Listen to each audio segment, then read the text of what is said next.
Us for Valley News Live as we head through the 10 o'clock hour tonight. Things quieting down significantly as we look in on the Red River Valley Fair. What a beautiful evening for that. We have the downtown street fair ongoing here in the Fargo area, and many of us getting hit with some pretty powerful storms tonight. A lot of wind, a lot of large hail in excess of 2 inches in diameter in places, and Mayville suffered some damage from the storms as they got going. That tree there toppled, fell on power lines, numerous areas of power outage reports, and well, boats and pontoons flipped on lakes, and it was just one of those kind of nights, a first alert weather night. And that is why we first alert, to give you that heads up that you need to make plans to have your Valley News Live weather app handy so we can tell you when they're coming. 70 degrees now, southwest winds 7 miles per hour.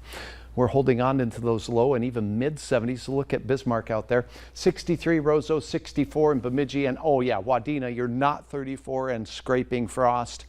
I think there's a sensor problem there. The National Weather Service is looking into that. Here's a look at the showers and thunderstorms that remain. Northern Beltrami County, we see a few storms that have exited out of Roseau County. There's not been a warning for the last few hours, so we're pretty quiet now. I don't anticipate that. Hail reports, Roseau County, up along the Highway 200 corridor and then right through the FM area into Lakes Country. Numerous reports of hail. How big was that hail? Headache big. 2 3/4 inch hail, property damage. That's out by this storm here. The Downer area, many of you sending us photos from that area. And wind damage out on the lakes. The Mayville reporting some gusts that were high, as did Grand Forks when the storms moved through your area. Here's a closer look at the showers moving on the western shores of the Red Lakes area. Tonight, temperatures will sneak down. There'll be a chance for some overnight fog, and by morning we'll be near 60 for most locations.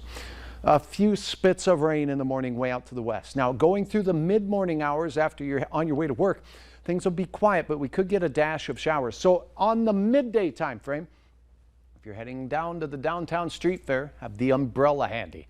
This is not severe potential for tomorrow, but a rumble of thunder can't be ruled out and a quick splash of raindrops.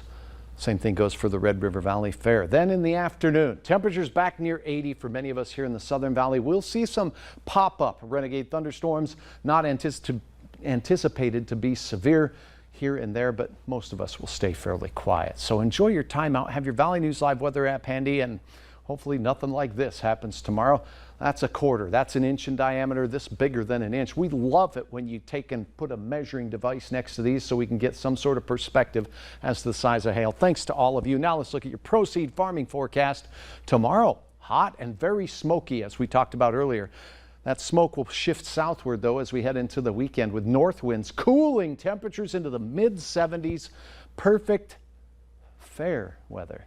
Next week, we start cool and sunny. We start warming things up. The heat returns Wednesday. Wednesday, a cool front makes its way through with some storms, and that will lower temperatures a bit for your late week forecast. But that does not last too long, as it looks like temperatures will be close to that 90-degree mark for the following weekend as we head into the 3rd week of July. That's great. We had such a hot June, too. We've had a little break recently, but it's been enjoyable. Turning it back up. Stormy one tonight. Yeah, thanks much. Hey,